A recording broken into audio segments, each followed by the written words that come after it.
പ്രിയമുള്ള നമുക്ക് ഒരുപാട് ഇഷ്ടമുള്ള കൂട്ടുകാര്, നിങ്ങളുടെ മുമ്പിൽ ഞാൻ ഇതിനു മുമ്പും ഒരുപാട് പ്രാവശ്യം വന്നിട്ടുണ്ട്.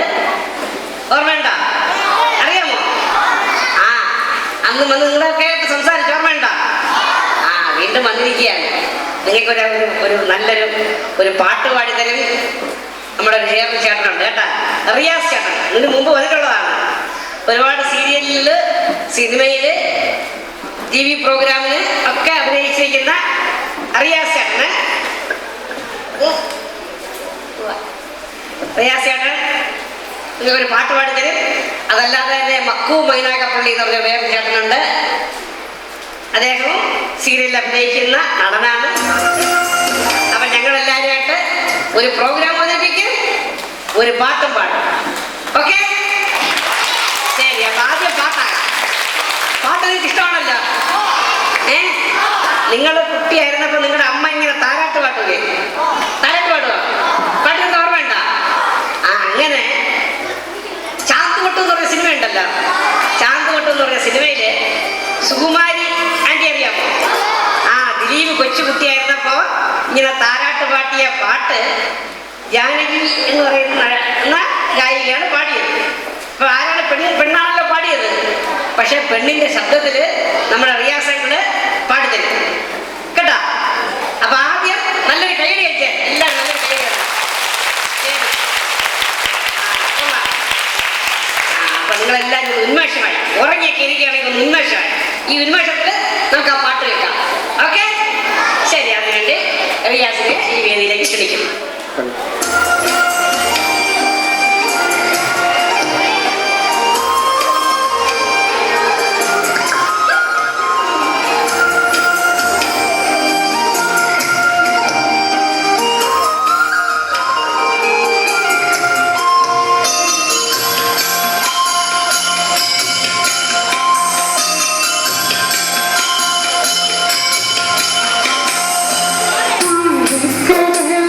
കടലിന്റെ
അപ്പൊ അടുത്ത ഒരു സ്കിറ്റാണ് നമ്മളെ ജോബി ചേട്ടനും ഞാനും നമ്മുടെ മക്കുച്ചേട്ടനും കൂടെ ചേർന്നിട്ട് സ്കിറ്റ്. അതായത് നമ്മുടെ നാട്ടില് മണ്ടന്മാരുണ്ടല്ലോ, മണ്ടന്മാരെ അറിയാം. എങ്ങനെ ഇരിക്കും മണ്ടന്മാര്? ആരെപ്പോലെ ഇരിക്കും മണ്ടന്മാര്? ഇതാ എപ്പോ ഇവിടെ ഒരു മണ്ടൻ വരും, നോക്കോ, ഒരു കൊച്ചു മണ്ടൻ. ആ മണ്ടൻ കാണിക്കുന്ന മണ്ടത്തരം, രസകരമായ മണ്ടത്തരം നമുക്ക് നോക്കാം. ഓക്കെ, റെഡിയല്ലേ?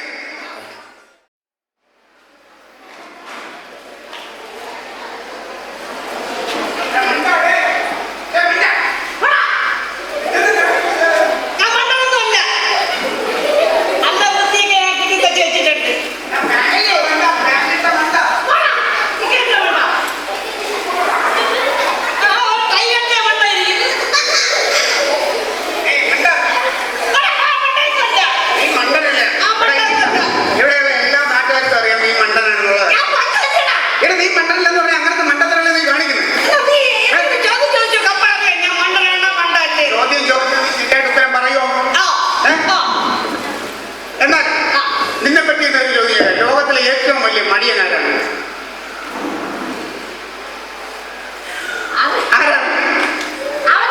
നിന്റെ അച്ഛൻ പറഞ്ഞ നീയാണ്. നിന്നെ ഇപ്പൊ എല്ലാരും മണ്ട വിളിക്കുന്നുണ്ട്. നിന്റെ സ്കൂളിലെ പിള്ളേരെല്ലാരും വിളിക്കുന്നുണ്ട് മണ്ട. നീ മണ്ടനല്ലെന്ന് തെളിയിക്കണേ. ഇവ മണ്ടനല്ലേ? ശരി, എന്നാലും നിന്റെ ബുദ്ധി തെളിയിക്കാൻ ഞാൻ അവസരം പിന്നെ ഇത് കണ്ടോ? അതുപോലെ ഇത് കണ്ടല്ലോ, ഇതെന്താണ്? ഇത് ഏത് മണ്ടനും പറയും. ഞാൻ ചോദിക്കുന്നതല്ല, ഇതിനകത്തിരിക്കുന്ന സാധനം എന്താണെന്ന് പറയാമെങ്കിൽ ഇതിനകത്തിരിക്കുന്ന മുട്ട നിനക്ക് ഞാൻ തരും. ഇതിനകത്തിരിക്കുന്നത് എന്താണെന്ന് പറയാമെങ്കിൽ ഇതിനകത്തിരിക്കുന്ന മുട്ട നിനക്ക് ഞാൻ തരാം സമ്മാനമായി. പറ, എന്താണെന്ന് പറയാം.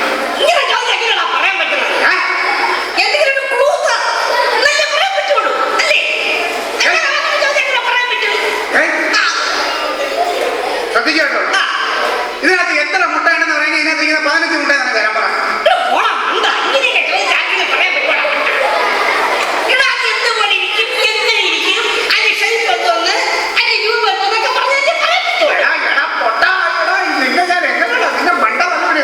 ഒരു കാര്യം ഇതിനകത്തിരിക്കുന്ന സാധനം ഉരുണ്ടിരിക്കും.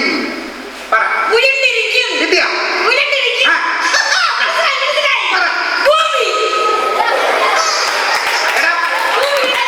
ഭൂമി ഉരുണ്ടിരിക്കണേ. ഭൂമി ആരെങ്കിലും കവറെ കൊണ്ട് നടക്കൂടാ മണ്ട.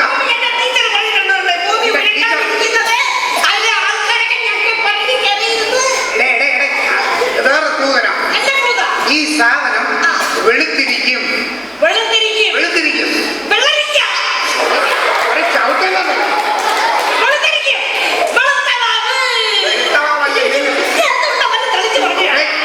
ഈ സാധനം താഴെ വീണ പൊട്ടിപ്പോകും.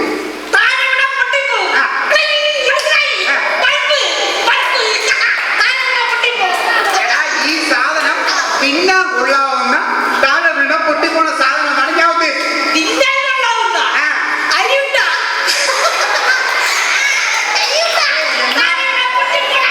നിന്നെ ഞാൻ ഇവിടെ ഇട്ട് പൊട്ടിക്കും. എടാ, എന്നാലും നീ പറ, നിന്നെ കൊണ്ടത് ഞാൻ പറയിപ്പിച്ചിട്ടാണ്.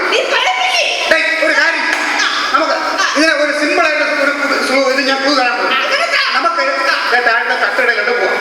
നമ്മുടെ താഴത്തെ തട്ടുകട, നമ്മുടെ ഈ തട്ടുകടയിൽ ചെന്നാൽ നമുക്ക് എന്ത് കിട്ടും? തട്ട് കിട്ടും. നിന്റെ കയ്യിൽ ബന്ധത്തിൽ തട്ട്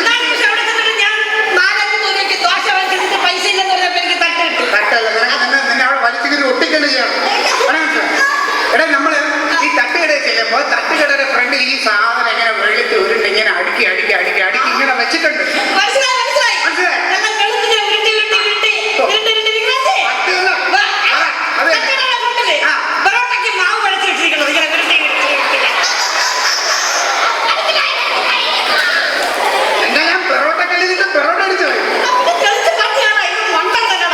നമ്മള് തട്ടുകടയിൽ ചെന്നിട്ട് നമ്മള് തട്ടുകടയിൽ ഇങ്ങനെ ഇരിക്കുമ്പോൾ നമ്മള് ദോശ ചോദിക്കുമ്പോ തട്ടുകടക്കാരൻ ദോശ ഇങ്ങനെ കൊണ്ടുവച്ചു.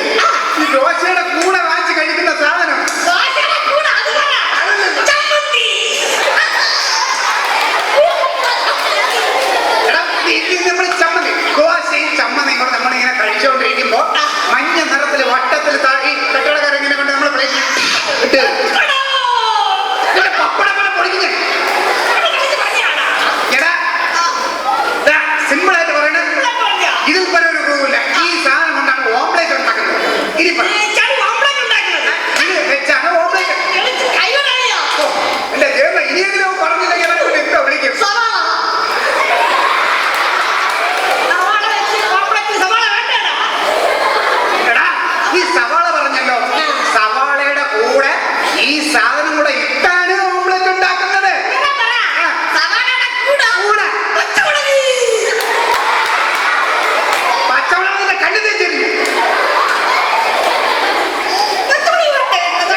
തിരിച്ചു മറിച്ചിട്ട് തിരിച്ചു മറിച്ച്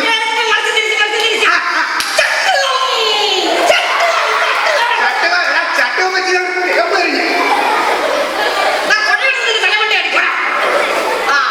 എടാ നിങ്ങൾ ഞാനിത് പറയിപ്പിക്കട്ടെ. ഒരു കാര്യം ഞാൻ വേറൊരു കൂടെ നമുക്ക് നിന്റെ വീട്ടിലോട്ട് പോകും. എടേ ഒരു ഉദാഹരണം എന്ന് വെച്ചോ. എടേ ഒരു സങ്കല്പം നിന്റെ വീട്ടിലോട്ട് പോവാ. നിന്റെ വീട്ടിൽ ചെന്നിട്ട് ഇങ്ങനെ ഒരു കൂടുണ്ടാവുമല്ലോ. ഇല്ലടാ എന്തോന്നടാ കാര്യം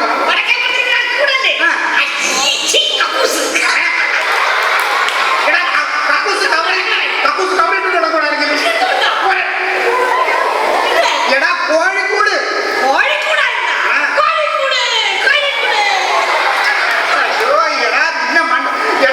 കോഴിക്കോടാണ് അവിടെ ഇരിക്കുന്നത്. ഈ കോഴിക്കോടിനകത്ത് നമ്മൾ ചെന്ന് രാവിലെ കൈയിട്ടാൽ നമുക്ക് എന്ത് കിട്ടും? കൊത്ത് കിട്ടും. എടാ കൊത്ത് നിന്റെ കൈ കൊണ്ടിട്ടാ കൊത്ത് കിട്ടിയില്ലല്ലോ വെച്ചോളൂ. അതല്ല നമ്മൾ രാവിലെ കോഴിക്കോട് ചെന്ന് നമ്മളിങ്ങനെ തപ്പി നോക്കുമ്പോൾ കോഴി ഇങ്ങനെ ഇട്ട് ഇങ്ങനെ വെച്ച ഈ സാധനം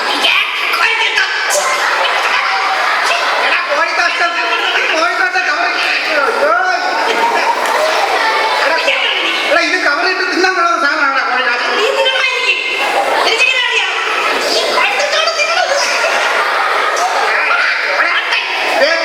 ഇതിന് നീ പറഞ്ഞിരിക്കും. ഇതിന് നീ പറഞ്ഞില്ലെങ്കിൽ ഞാൻ ഈ സാധനം വെച്ച് നമുക്ക് അട വെക്കാം.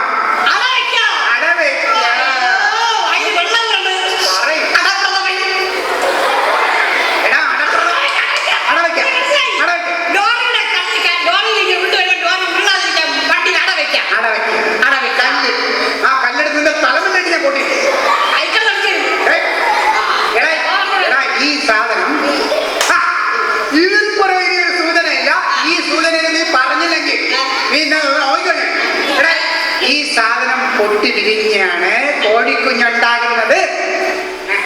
ഇത് പൊട്ടി വിരിഞ്ഞാണ് കോഴിക്കുഞ്ഞുണ്ടാകുന്നത്.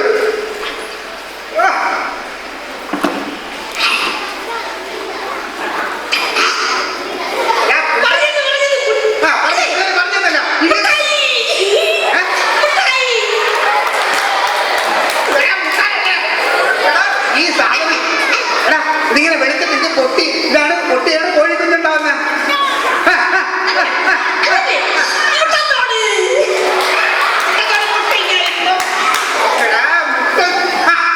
മുട്ടത്തോട് പറഞ്ഞില്ലേ അതിന്റെ പകുതി പറയണ പകുതി പറ.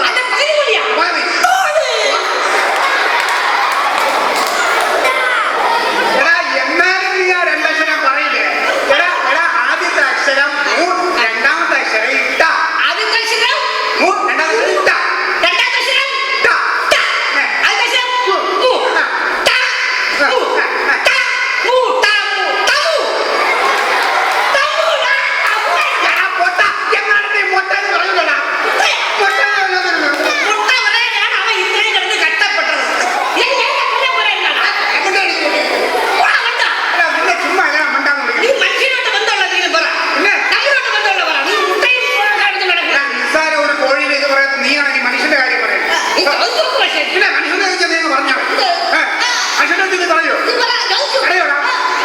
ഒരവസരം കൂടെ തരും. നിങ്ങളെല്ലാവരും ഒരവസരം കൂടെ കൊടുക്കുക മണ്ടനെല്ലാം തെളിയിക്കാൻ. അത് അല്ലെങ്കിൽ അത് കഴിഞ്ഞാൽ നമ്മളെല്ലാവരും അവരെ എന്റെ കൂട്ടുകാർ ഇതിൽ യോ മണ്ടനെല്ലാം തെളിയിച്ച് നമ്മളെല്ലാവരും അവരെ മുട്ടയടിച്ച് വെളിയിൽ മണ്ടൻ വീഴുന്നാലേ സമ്മതിച്ചല്ലോ. എന്റെ കൂട്ടുകാരെല്ലാം ശരി. എന്റെ കല്യാണം കഴിഞ്ഞു. എടാ ഇത് അതല്ല സങ്കല്പമാണ്. ഉദാഹരണം എന്ന് വെച്ചാൽ നീ എവിടെയെങ്കിലും വെച്ചോ. ഇവിടെ എന്റെ കല്യാണം കഴിഞ്ഞ് സങ്കല്പം. എന്റെ ആദ്യ രാത്രി കല്യാണം എന്റെ ആദ്യ രാത്രി രോമാഞ്ചം ഉണ്ടാവണം. എന്റെ കല്യാണം കഴിയുമ്പോ ചെറിയ പ്രായത്തിൽ ഇരിക്കണം. നിനക്ക് എന്താ കല്യാണം കഴിച്ചിട്ട് ഞാനിങ്ങനെ നമ്മുടെ കല്യാണം ഉണ്ടാവുന്നത് എന്റെ വീട്ടിലേക്ക് പോയി ഞാനിങ്ങനെ എന്റെ ബെഡ്റൂമിൽ ഇരിക്കുകയാണ്. അപ്പൊ എന്റെ ഭാര്യ കയ്യിൽ ഒരു ഗ്ലാസ് മുല്ലപ്പൂവും അല്ലെങ്കിൽ പാലും ഒക്കെ എന്റെ കൂടെ കൂടി എനിക്ക് പട്ടായി. എടാ എന്റെ ഭാര്യ കയ്യിൽ ഒരു ഗ്ലാസ് പാലുമായിട്ട് ഞാൻ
സമ്മേളനമാണ് നടക്കാൻ പോകുന്നത്.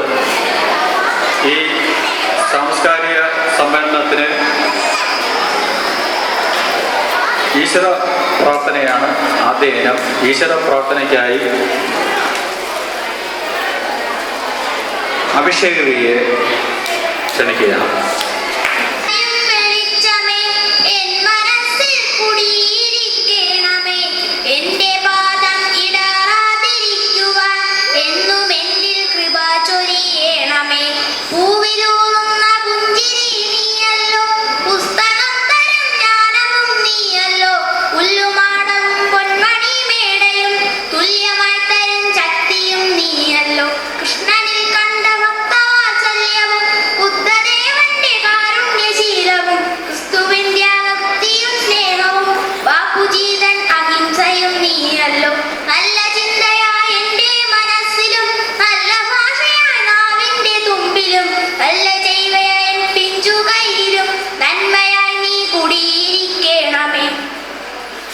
ഉദ്ഘാടനം ചെയ്യുന്നതിനായി ബിന്ദുകല ക്ഷണിക്കുക. ഇന്ത്യ ഇംഗ്ലീഷ് മീഡിയത്തിന്റെ 12ാമത് വാർഷികമാണ് ഇന്നിവിടെ നടക്കുന്നത്. ഇതിലേക്ക് സ്വാഗതം പറയുക എന്നതാണ് എന്നിൽ നിക്ഷിപ്തമായിരിക്കുന്ന കർത്തവ്യം. അതിനു മുമ്പായി ഈ സ്ഥാപനം സ്ഥാപിതമായിട്ട് ഇന്ന് 12 വർഷം തികയുകയാണ്. 1999 ജനുവരി മാസത്തിൽ ശ്രീമാൻ അബ്ദുൾ റഹ്മാൻ സാറാണ് ഈ സ്ഥാപനത്തിന്റെ ഉദ്ഘാടന കർമ്മം നിർവഹിച്ചത്. അന്നു മുതൽ ഇന്നോളം ഇതായിട്ടുള്ളത് വിദ്യാഭ്യാസ മേഖലയിൽ നല്ല ഒരു ചുവടുവയ്പ്പാണ് ഞങ്ങൾ ഇന്നോളം നടത്തിയിട്ടുള്ളത്. ഹോളി ഫെയ്ത്ത് പോലുള്ള ഇന്റർനാഷണൽ എക്സാമിനുകളിൽ സെക്കൻഡ് മുതൽ അതിനുള്ളിൽ തന്നെ ഒട്ടനവധി റാങ്കുകൾ ഈ സ്ഥാപനം ഇതിനകം കരസ്ഥമാക്കിയിട്ടുണ്ട്. ഓരോ വർഷവും അഭൂതപൂർവമായ നേട്ടമാണ് കൈവരിച്ചുകൊണ്ടിരിക്കുന്നത്. ഭാഷാ പഠനത്തിലായാലും ഇംഗ്ലീഷ് വിദ്യാഭ്യാസ രംഗത്തായാലും എല്ലാ ഭാഷയ്ക്കും തുല്യ പ്രാധാന്യം നൽകിക്കൊണ്ട് ഇവിടെ നിന്ന് പുറത്തു പോകുന്ന കുട്ടികൾ ഏതൊരു സ്ഥാപനത്തിന്റെയും ഭാവി വാഗ്ദാനങ്ങളായി മാറുക എന്നതാണ് ഞങ്ങളുടെ കടമ. അതിലേക്കായി നല്ല രീതിയിൽ പ്രവർത്തിക്കുന്ന ഒരു കൂട്ടം അധ്യാപകരും നന്നായി പ്രവർത്തിക്കാൻ സഹായിക്കുന്ന ഒരു കൂട്ടം രക്ഷകർത്താക്കളും നാട്ടുകാരുമാണ് ഇതുവരെയും ഞങ്ങളുടെ ശക്തി. ഇനിയും മുന്നോട്ട് ഏവരുടെയും സഹകരണം പ്രതീക്ഷിച്ചുകൊണ്ട് ഞാൻ എൻ്റെ കടമയിലേക്ക് കടക്കുന്നു. നിന്ന് എല്ലാ പലതരത്തിലുള്ള കാര്യങ്ങളിലും ഏത് സമയത്തും എപ്പോൾ വിളിച്ചാലും സ്ഥാപനവുമായി ബന്ധപ്പെട്ട് നല്ല എക്സിക്യൂട്ടീവോടുകൂടി ആ സ്ഥാപനത്തിന്റെ പുരോഗതിക്ക് വേണ്ടി പ്രവർത്തിക്കുന്ന സാറിനെ ഞാൻ സ്ഥാപനത്തിന്റെ പേരിലും എൻ്റെ പേരിലും സ്വാഗതം ചെയ്തുകൊള്ളുന്നു. അടുത്തതായി ഉദ്ഘാടന കർമ്മം നിർവഹിക്കാനായി ഇവിടെ എത്തിച്ചേർന്നിരിക്കുന്ന ശ്രീമതി രമണി പി നായർ അവർകൾക്കാണ്. പ്രത്യേകിച്ചൊന്നും തന്നെ ഞാൻ പറയേണ്ടതില്ല. പ്രസിഡന്റ്, നെല്ലനാട് ഗ്രാമപഞ്ചായത്തിന്റെ പ്രസിഡന്റ്, വൈസ് പ്രസിഡന്റ്, ജില്ലാ പഞ്ചായത്ത് അംഗം, അതോടൊപ്പം ഇപ്പൊ ജില്ലാ പഞ്ചായത്ത് പ്രസിഡന്റ് എന്നീ നിലകളിലെല്ലാം വ്യക്തിമുദ്ര പതിപ്പിച്ച ഒരു സ്ത്രീ രത്നമാണ് നമുക്കിന്നിവിടെ ഉദ്ഘാടന കർമ്മം നിർവഹിക്കാനായി എത്തിയിരിക്കുന്നത്. ആദരപൂർവം ശ്രീമതി രമണി പി നായരെ ഞാൻ എൻ്റെ പേരിലും സ്കൂളിന്റെ പേരിലും സ്വാഗതം ചെയ്തുകൊള്ളുന്നു. അടുത്തതായി ശ്രീമാൻ പള്ളിക്കൽ നസീർ സാർ അവർകൾക്കാണ്. പ്രത്യേകിച്ചൊന്നും പറയേണ്ട ആവശ്യമില്ല. നമ്മോടൊപ്പം ഞങ്ങളുടെ ഒരു ജ്യേഷ്ഠ സഹോദരനെ പോലെ ഈ സ്ഥാപനവുമായി ബന്ധപ്പെട്ട് എല്ലാ കാര്യങ്ങളിലും മുന്നിൽ നിൽക്കുന്ന അദ്ദേഹത്തെ കുറിച്ച് പ്രത്യേകിച്ച് നമ്മുടെ വെമ്പായത്തുകാരോട് ആരോടൊന്നും പറയേണ്ട. അദ്ദേഹത്തിന് ജനങ്ങൾ കൊടുത്ത അംഗീകാരമാണ് ഇപ്പൊ നമ്മൾ കണ്ടത്. അപ്പൊ ആ അംഗീകാരം തന്നെയാണ് അദ്ദേഹത്തിന്റെ ഏറ്റവും നല്ല പ്രവർത്തനത്തിനുള്ള ഇതായി ഞങ്ങൾ കണക്കാക്കുന്നത്. അപ്പൊ അദ്ദേഹത്തിനെ ഞാൻ എൻ്റെ പേരിലും സ്കൂളിന്റെ പേരിലും ഞാൻ സ്വാഗതം ചെയ്തുകൊള്ളുന്നു. അടുത്തതായി ശ്രീമാൻ ബിബു സാർ അവർകളെയാണ്. സാർ ഇവിടെ എത്തിയപ്പോൾ അതിനു മുന്നേ തന്നെ എനിക്കൊരു സംശയമുണ്ടായിരുന്നു എൻ്റെ സാറാണോ എന്ന്. പക്ഷെ ഇവിടെ എത്തിയപ്പോൾ സംശയം പൂർണ്ണമായി. എൻ്റെ അധ്യാപകനാണ്, അത് ഞാൻ അഭിമാനപൂർവ്വം പറയുവാണ്. എൻ്റെ അധ്യാപകനാണ്, അതോടൊപ്പം നല്ലൊരു കവിയാണ്. ഇപ്പൊ തന്നെ വെമ്പായത്തൊരു ബോർഡൊക്കെ നിങ്ങൾ കണ്ടു കാണും. സാറ് രചിച്ച കുറച്ച് കവിതകളുടെയൊക്കെ പ്രകാശനം നടന്നു. ഗാന്ധിയും അച്ഛനും ഗാന്ധിയും സഹാവും എന്ന് പറഞ്ഞ ഒരു പുസ്തകം അദ്ദേഹത്തിന്റെ ഈ അടുത്ത കാലത്തിൽ പ്രകാശനം ചെയ്തു. അപ്പോൾ ഇത്രയും നല്ല ഒരു യുവകവിയായി നമ്മുടെ ഈ നാടിന് അഭിമാനമായി മാറിയ സാറിനെ ഞാൻ എൻ്റെ പേരിലും സ്കൂളിന്റെ പേരിലും സ്വാഗതം ചെയ്തുകൊള്ളുന്നു. അടുത്തതായി ശ്രീമാൻ എൻ ദേവദാസ് സാർ അവർക്കാണ്. അദ്ദേഹത്തെ കുറിച്ച് പ്രത്യേകിച്ചൊന്നും പറയേണ്ട. വളരെ കാലം നമ്മുടെ ഈ സ്ഥാപനത്തിന്റെ തുടക്കം മുതൽ തന്നെ ഒരുപാട് വർഷക്കാലം PTA പ്രസിഡന്റ് പദം അലങ്കരിച്ച് 2 മക്കളും ഇവിടെ പഠിച്ച് നല്ല രീതിയിൽ ഇപ്പോഴും പഠിച്ചുകൊണ്ടിരിക്കുകയാണ്. അവർക്കൊന്ന് നല്ല റിസൾട്ടാണ് എന്ന് സാറിലൂടെ ഞങ്ങൾക്ക് അറിയാൻ കഴിഞ്ഞു. അപ്പൊ നല്ല റിസൾട്ട് ആയിട്ടുള്ള ഇവിടെ പഠിപ്പിച്ചു PTA പ്രസിഡന്റായി ഒപ്പം നമ്മുടെ സ്ഥാപനത്തിന്റെ ക്ഷേമത്തിന് ഒരുപാട് പ്രവർത്തിച്ചിട്ടുള്ള സാറിനെ ഞാൻ എൻ്റെ പേരിലും സ്ഥാപനത്തിന്റെ പേരിലും സ്വാഗതം ചെയ്തുകൊള്ളുന്നു. അടുത്തതായി ശ്രീമതി P. ലളിത ടീച്ചർ അവർകളാണ്. എല്ലാ വർഷവും നമ്മുടെ ഇവിടെ വന്ന് നമ്മുടെ ഈ വാർഷികാഘോഷ പരിപാടി വൻ വിജയമാക്കാൻ എത്തും. ഇന്നെന്തോ അസൗകര്യം കൊണ്ട് ടീച്ചർ എത്തിച്ചേർന്നില്ല. എങ്കിലും ടീച്ചറിനും ഞാൻ എൻ്റെ പേരിലും സ്ഥാപനത്തിന്റെ പേരിലും സ്വാഗതം ചെയ്തുകൊള്ളുന്നു. അതോടൊപ്പം അടുത്തതായി നമ്മുടെ അധ്യാപകരെയാണ്. ഈ സ്കൂളിന്റെ ഏറ്റവും നല്ല പ്രവർത്തനം എന്ന് പറയുന്നത് ഒരു കൂട്ടം നല്ല അധ്യാപകരുടെ കഠിനമായ പ്രയത്നമാണ്. അവിടെ യാതൊരു വകഭേദവുമില്ലാതെ നല്ല രീതിയിൽ അധ്യാപകർ തമ്മിൽ യാതൊരു ശത്രുതാ മനോഭാവമില്ലാത്ത ഏക സ്കൂളായിരിക്കും. കാരണം അത്രയ്ക്ക് നല്ല രീതിയിൽ ഒറ്റക്കെട്ടായി ഒരു മനസ്സായിട്ടാണ് അവരെ കുട്ടികൾക്ക് വിദ്യ പറഞ്ഞു കൊടുക്കുന്നത്, സ്ഥാപനത്തിന്റെ ക്ഷേമത്തിന് വേണ്ടി പ്രവർത്തിക്കുന്നത്. അപ്പൊ ഇത്രത്തോളം ഈ കഠിനാധ്വാനം ചെയ്യുന്ന അധ്യാപകരെ ഞാൻ എൻ്റെ പേരിലും സ്കൂളിന്റെ പേരിലും സ്വാഗതം ചെയ്തുകൊള്ളുന്നു. അടുത്തതായി നല്ല രീതിയിൽ ഈ പ്രവർത്തനം ഇത്രത്തോളം കാഴ്ചവെക്കാൻ ഞങ്ങളെ സഹായിച്ചത് എക്സിക്യൂട്ടീവ് മെമ്പേഴ്സാണ്.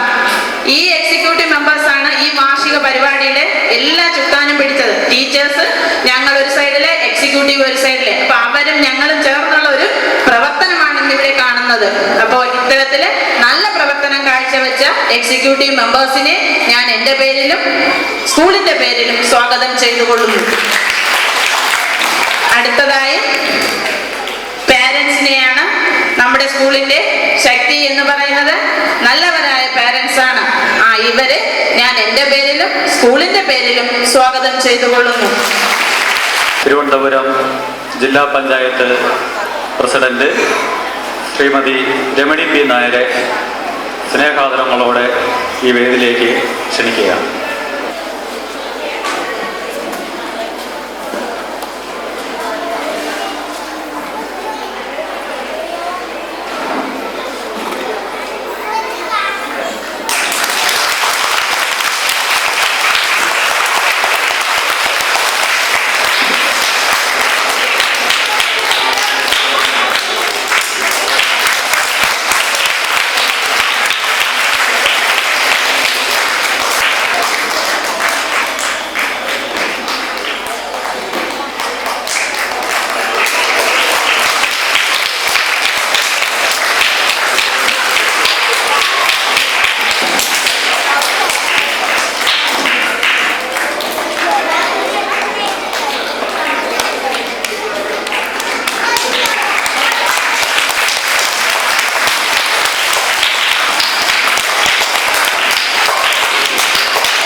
ബഹുമാന്യനായ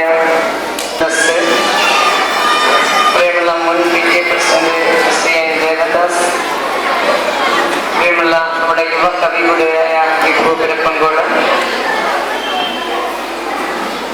ഈ സ്കൂളിന്റെ പ്രിൻസിപ്പൽ ശ്രീ അനൂപ്, ഈ സമ്മേളനം അവസാനിക്കുന്ന ബഹുമാന്യരെ, പ്രിയമുള്ള രക്ഷിതാക്കളെ, അതുപോലെ തന്നെ ഈ സ്കൂളിന്റെ അധ്യാപകരെ, മറ്റ് പ്രവർത്തകർ, എൻ്റെ കൊച്ചുമക്കളെ, സഹപ്രവർത്തകരെ, ഈ ന്യൂ ഇന്ത്യ സ്കൂളിൻ്റെ 12ാമത് വാർഷികാഘോഷത്തിൻ്റെ സാംസ്കാരിക സമ്മേളനം ഔപചാരികമായി ഉദ്ഘാടനം ചെയ്തതായി ആദ്യമേ പ്രഖ്യാപിക്കുന്നു. ഒപ്പം അല്പകാര്യങ്ങൾ അതിൻ്റെ കൊച്ചുമക്കളൊക്കെ കാര്യങ്ങൾ ഉച്ചയ്ക്ക് നല്ല ചിരിയൊക്കെ ചിരിച്ചാ ഇവിടെ ചിരിച്ച നല്ല പരിപാടിയായിരുന്നു. നിങ്ങളൊക്കെ നല്ല മക്കൾ തന്നെ തന്നല്ല. അപ്പൊ എല്ലാവരും നല്ല മക്കളാണ്. ഉച്ചയ്ക്ക് നമുക്ക് ചിരിക്കാൻ അവസരം ഉണ്ടായിരുന്നു. അപ്പോൾ നല്ല മിടുക്കരായി നല്ലോണം പഠിച്ച് സ്കൂളിൻ്റെ എന്തുണ്ടാക്കണം നല്ല റിസൾട്ട് ഉണ്ടാക്കി നല്ല മിടുക്കരായ മക്കളായി പഠിച്ചു വരേണ്ടവരാണ് എൻ്റെ മുമ്പിൽ ഇരിക്കുന്ന കൊച്ചുമക്കളല്ല അല്ലേ? അപ്പൊ അതോടൊപ്പം തന്നെ നമുക്കറിയാം സർക്കാർ സ്കൂളുകൾ, അതേപോലെ നമ്മുടെ മറ്റു മേഖലയിലുള്ള സ്കൂളുകൾ, ഒട്ടനവധി സ്കൂളുകളുടെ ഞാൻ ദിവസവും ഏതെങ്കിലും 2 സ്കൂളിന്റെ ഫംഗ്ഷനിലെങ്കിലും പങ്കെടുക്കുന്ന ഒരാളാണ്. അതുകൊണ്ട് തന്നെ ഞാൻ പറയുന്നു, നമുക്ക് നമ്മുടെ സ്കൂൾ പ്രദേശത്തെ ഇപ്പൊ 7ാം ക്ലാസ് വരെയുള്ള ഈ സ്കൂളിന്റെ സാഹചര്യങ്ങൾ അവിടെ ഒപ്പമുണ്ട്. അപ്പൊ അതൊക്കെ നിങ്ങളുടെ ഒരു വലിയ സൗഭാഗ്യമാണ്. ഇപ്പൊ 7ാം ക്ലാസ് കഴിഞ്ഞ് നമ്മൾ അടുത്ത മേഖലയിലേക്ക് പോകുമ്പോൾ അവിടെ നമുക്കൊരു ചോദ്യം നമ്മുടെ മുന്നിലുണ്ട്. അടുത്ത അഡ്മിഷൻ ഏത് സ്കൂളിലായിരിക്കണം എന്നൊരു ചോദ്യം നമ്മുടെ മുന്നിലുണ്ട്. അപ്പൊ ഇങ്ങനെ നമുക്ക് വിദ്യാർത്ഥികൾക്ക് ഏറ്റവും 2 തരത്തിൽ ചിന്തിക്കുന്നുണ്ട്. ഇപ്പോ ഒന്ന്, ഏറ്റവും വലിയ ഭാരം ചുമക്കുന്നവർ വിദ്യാർത്ഥികളാണ് എന്നുള്ള ഒരു കാഴ്ചപ്പാട് നമ്മൾ കാണുന്നുണ്ട്. മറ്റൊന്ന്, സർക്കാർ സ്കൂളും മറ്റു മേഖലയിലെ സ്കൂളുകളെ എയ്ഡഡ് സ്കൂളുകളും അൺഎയ്ഡഡ് സ്കൂളുകളുമായി താരതമ്യപ്പെടുത്തിക്കൊണ്ട് പോകുന്ന ഒരു സാഹചര്യം. പക്ഷെ എല്ലാം കൂടി പൂർത്തീകരിച്ചാൽ മാത്രമേ നമ്മുടെ നാട്ടിന്റെ എല്ലാ അർത്ഥത്തിലുമുള്ള സംവിധാനങ്ങൾ പൂർത്തിയാകൂ എന്നുള്ളതിൽ സംശയമില്ലാത്ത കാര്യമാണ്. അവിടെ ഉദ്യോഗം ലഭിച്ചുകൊണ്ട് പൂർത്തിയാക്കാൻ കഴിയുമോ എന്ന് ചോദിച്ചാൽ കഴിയില്ല. അപ്പൊ അവിടെ നമുക്ക് നമ്മുടെ മക്കളെ പഠിപ്പിക്കുന്നതോടൊപ്പം തന്നെ നമ്മുടെ പ്രദേശങ്ങളുമായി ബന്ധപ്പെട്ട ഒട്ടനവധി പേർക്കുള്ള ജോലി സാധ്യതകൾ നമ്മുടെ സ്ഥലത്തിലേക്ക് കടന്നു ചെല്ലാൻ കഴിയുന്നു. അപ്പോൾ നമ്മുടെ പ്രദേശത്തിന് ആവശ്യമായ ഒരുപാട് സാഹചര്യങ്ങൾ അവിടെ അണിയിച്ചൊരുക്കുന്നു എന്നുള്ളതാണ് ഏറ്റവും കൂടുതൽ പ്രാധാന്യത്തോടെ നമ്മൾ ശ്രദ്ധിക്കപ്പെടുന്നത്. എൻ്റെ മുന്നിൽ ധാരാളം അമ്മമാർ ഇരിപ്പുണ്ട്. ഒരുപക്ഷെ ഈ സ്കൂളുകളിലേക്ക് വിളിക്കുന്നത് കൊണ്ട് ഒരുപാട് അമ്മമാർ കൃത്യമായി ഇവിടെ വരും. കാരണം ഇല്ലെങ്കിൽ ഇവര് തിരിച്ച് അങ്ങ് വന്നാൽ നിങ്ങൾക്ക് ഇരിക്കപ്പെട്ട തരത്തിൽ അവർ ചൂടാവും. എന്താ പറയുന്നത്? അവർ പറയും, എന്തുകൊണ്ട് സ്കൂളിൽ വന്നില്ല എന്നൊരു ചോദ്യം നിങ്ങളോട് ചോദിക്കാൻ ഇന്ന് ഈ കൊച്ചുമക്കൾ പ്രാപ്തരാണ്. അതുകൊണ്ട് നമ്മൾ നിർബന്ധമായും സ്കൂളുകളിൽ എത്താറുണ്ട്. അവരുടെ ഭാഗം എന്ന് പറഞ്ഞാൽ എന്തും അനുകരിക്കാനുള്ള ആർത്തി നമുക്കുണ്ട്. അത് എന്തും അനുകരിക്കുന്ന ഒരുപാട് കാര്യങ്ങൾ നമ്മൾ കാണുകയും കേൾക്കുകയും വേണം. പക്ഷേ എല്ലാം അനുകരിക്കപ്പെടുന്ന ഒരവസ്ഥയിലേക്ക് പോകുന്നത് അപകടകരമായ ഒരു സാഹചര്യത്തിലേക്ക് നമ്മളെ കൊണ്ടെത്തിച്ചിരിക്കുന്ന ഒരു ചുറ്റുപാടിലാണ് നമ്മൾ ജീവിച്ചു വരുന്നത്. നമുക്ക് ആവശ്യമുള്ളത് സ്വീകരിക്കുകയും വാങ്ങിച്ചു കൊടുത്തപ്പോൾ പല അച്ഛനമ്മമാരും പറയുന്നുണ്ട്, അമ്പിളി അമ്മാവനെ വാങ്ങണം എന്ന് പറഞ്ഞാൽ പോലും ഞങ്ങൾ പോയി വാങ്ങിച്ചു കൊടുക്കാൻ തയ്യാറാക്കുന്നുണ്ട് എന്ന് പറഞ്ഞാൽ അടുത്തൊരാൾ അത് തയ്യാറാകുന്നില്ല എന്നുള്ള അർത്ഥത്തിലാണ് സംസാരിക്കുന്ന. അത്തരം വ്യാഖ്യാനങ്ങൾ വരെ നമ്മൾ കണ്ടുകൊണ്ടിരിക്കുന്ന സമൂഹമായി നമ്മൾ മാറിയിരിക്കുന്നു. അപ്പോൾ നല്ലത് കൂടുതൽ ഒബ്സർവ് ചെയ്യാൻ നമ്മൾ ശ്രമിക്കാറില്ല. മറ്റു കാര്യങ്ങളിലേക്ക് നമ്മൾ കൂടുതൽ ശ്രദ്ധ തിരിച്ചുവിടാറുണ്ട്. അപ്പൊ നമ്മുടെ ഒരു ശ്രദ്ധ എന്ന് പറയുന്നത് കുഞ്ഞുങ്ങളുടെ വിദ്യാഭ്യാസം. ഇന്നലെകളിൽ ഇപ്പൊ നാളെ കേരളത്തിൽ ഇന്ന് SSLCയുടെ വില പോലും ഇല്ലാത്ത അവസ്ഥയിലേക്ക് കുറെ വിദ്യാഭ്യാസ മേഖലകൾ എത്തിച്ചേരാൻ പോകുന്ന ഒരു സാഹചര്യമാണ്. അപ്പൊ നമ്മൾ എന്താ ചെയ്യേണ്ടത്? വിവിധ മേഖലകളിലേക്ക് ഒരു സമയത്ത് ഒരു കല്യാണാലോചന വന്നാൽ ഈ സോഫ്റ്റ്വെയർ എഞ്ചിനീയർ എന്ന് പറഞ്ഞാൽ പിന്നെ ഭയങ്കര റാങ്കായിരുന്നു.